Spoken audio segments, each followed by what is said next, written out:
绍伊古突然去了前线，俄乌冲突进一步紧张了吗？美国暗示可能抛弃泽连斯基，乌克兰可能会大事不妙了，是时候采纳中国方案了。各位好，欢迎来到康群说。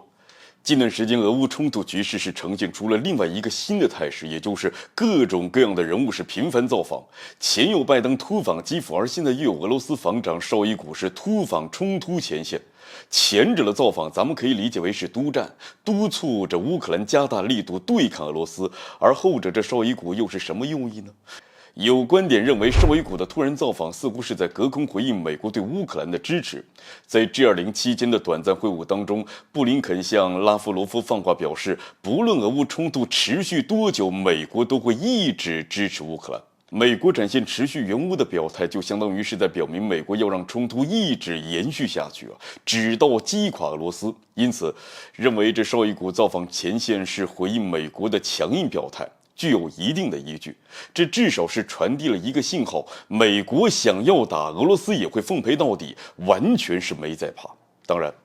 俄罗斯现在还不能直接对美国做些什么，所以大概率上这绍伊古来到前线视察，是激励俄军在战场上取得更大的胜利，而这预示着接下来乌克兰将在战场上面临一个更加坚定和更加强硬的俄罗斯，泽连斯基政府的情况是堪忧啊。而在绍伊古造访前线的同一时间，五角大楼又给出了一个关键的暗示。前高级顾问道格拉斯·麦格雷格表示，一旦乌克兰战败，美国将会抛弃乌克兰总统泽连斯基。为了证明这一点，麦格雷格打了一个很贴切的比喻，也就是美国会像当时在越战当中一样，将我们认为毫无价值的东西丢进南海。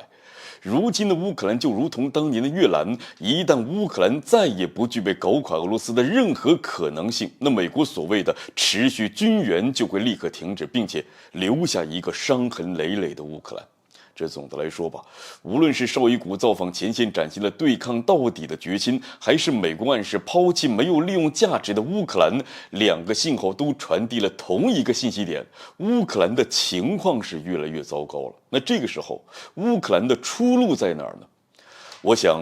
这是泽连斯基迫切需要考虑的一个问题。俄乌的实力差决定乌克兰继续抵抗下去，那结果只会让自己损失的越来越惨重。而美国对乌军援又别有用心，这表明乌克兰指望不了美国，这依靠美国只会让乌克兰的情况变得更加糟糕。这因此，唯一的出路就是用谈判来解决争端。